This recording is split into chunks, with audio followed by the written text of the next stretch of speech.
ఎప్పుడు మనం గొప్పగా ఉండాలంటే నిరంతరం దానికి తగ్గ కృషి ఉండాలి. మనం నిరంతరం కృషి చేసినా ఒక్కొక్కసారి మనకి మించిన వాళ్ళు బరిలో నిలిచినప్పుడు మన స్థానం మారొచ్చు. అలాగని మన స్థాయి తగ్గినట్టు కాదు. దీనికి ఉదాహరణ మహేంద్ర సింగ్ ధోని.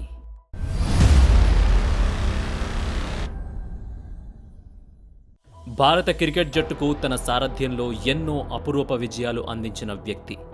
అంతేకాదు, చెన్నై సూపర్ కింగ్స్ని గత 12 సీజన్లలో గొప్పగా ముందుకు నడిపించిన సక్సెస్ఫుల్ కెప్టెన్. అయితే ఇప్పుడు పరిస్థితులు మారాయి. విజయానికి కావలసిన వ్యూహాలు సరిపోవడం లేదు.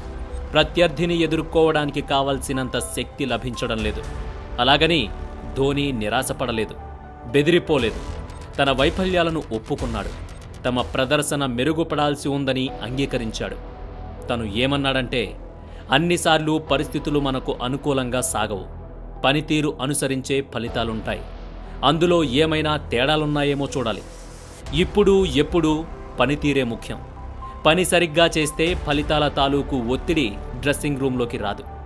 మరీ ఎక్కువ ఆలోచించి మార్పులు చేయాల్సిన అవసరమూ లేదు.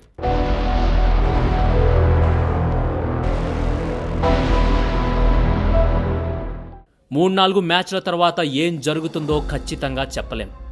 ఆటగాళ్లలో తమ చోటుకు సంబంధించి అభద్రతా భావం ఉండటం మంచిది కాదని మేం భావిస్తాం.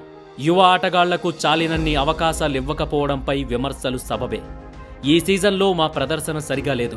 రాబోయే మ్యాచ్ల్లో యువతకి అవకాశాలిచ్చి ఒత్తిడి లేకుండా ఆడేలా చూస్తాం. ధోని మాట్లాడిన ఈ మాటలు చేతగానితనం నుంచి వచ్చినవి కావు. ఓడిపోయిన తర్వాత అందరూ చెప్పే మాటలు అస్సలే కాదు. ఒక విజయవంతమైన నాయకుడు విజయాలను తీసుకున్నట్టే అపజయాలను కూడా తీసుకోవాలి అనడానికి ఉదాహరణ. అంతేకాని ఇప్పటివరకు నెంబర్ 1గా ఉన్న నేను ఇప్పుడెందుకు దిగజారిపోయాను అని ఉక్రోషంతో ఊగిపోకూడదు. వాస్తవాన్ని గ్రహించగలిగి ముందుకు వెళ్ళగలిగితే ఖచ్చితంగా మళ్ళీ మన స్థానం మనదే. ఓటమి, విజయం ఏదీ శాశ్వతం కాదు. ఈ రెండిటి కలయికే జీవితం. ఇవి ఒకదాన్ని విడిచి మరొకటి మనలేవనేది సత్యం. ఓడిపోవడానికి సిద్ధంగా ఉన్నప్పుడే గెలుపు తలుపులు ఎలా తెరవాలో తెలుస్తుంది.